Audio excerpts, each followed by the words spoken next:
Hey guys, today I want to show you how to change a chain on a chainsaw.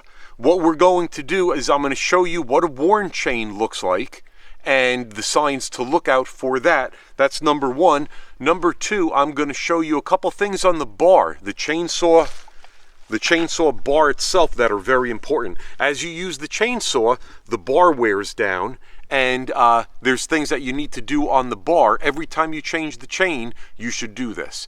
And anyway, so let's get started. Guys, here's an example of two chains. The chain closest to my thumb here has been filed down quite a bit. This is the cutting edge that actually cuts the wood. You can see this is a brand new chain, and you can see the length of the biting edge on the chain, and this one you can see has been filed down quite a bit. When they get filed down this much, I usually change them, put on a new one, and I'll save this one for a backup because sometimes chains do break.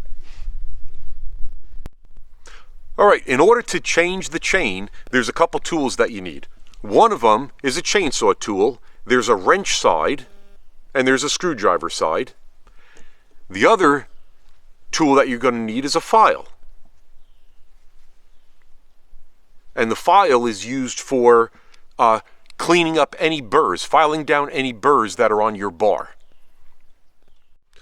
Number one, we have to take these two nuts off. This is what holds the bar in place. And it's really important not to drop these things, because sometimes you can even see where they fall and you can't find them.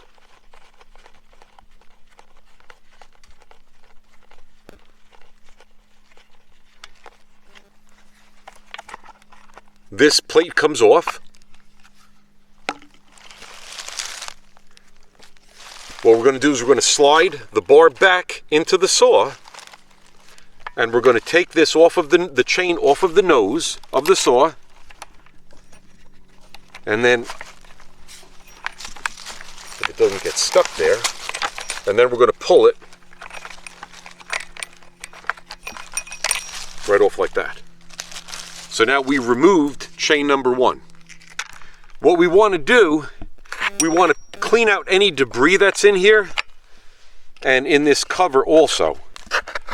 Just it doesn't have to be perfect because it's going to get dirty as soon as you start using it, but it doesn't hurt just to clean it up a little bit.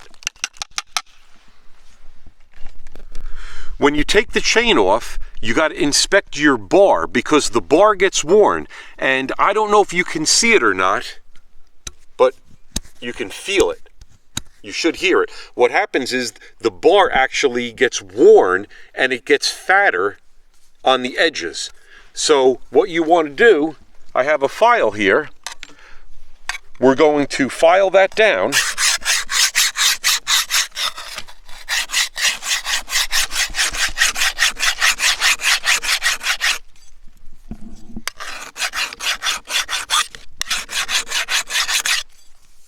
Okay, let's check this side.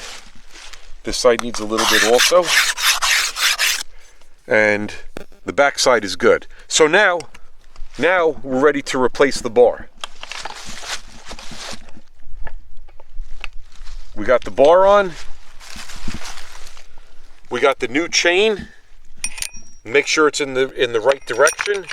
You want the teeth, the sharp edge of the teeth, you want that pointing to the nose of the saw. You want to get it in the sprocket.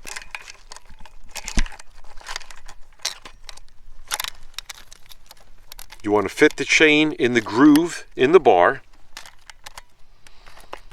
Now we want to turn the saw over and take a peek and make sure that the chain is in the teeth of the sprocket.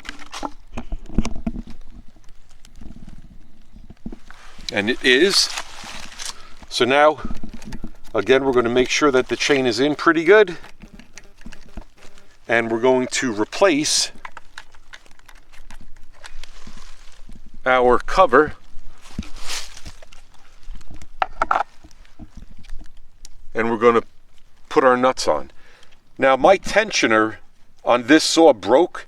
That's one of the things that that is not working on this saw. So what I do is, I'll show you in a minute, I'm going to put this on, but not tight. I just want it to firm up a little bit. I want to spin this chain, make sure that that gets in the bar correctly. Okay. Okay. Now, because my tensioner is broken, I just use the screwdriver, and now I snug up my nuts.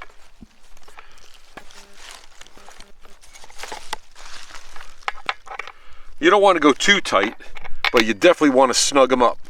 All right, guys, make sure your chain is moving back and forth good. Make sure your tension is you know, you want it in there and where it springs back.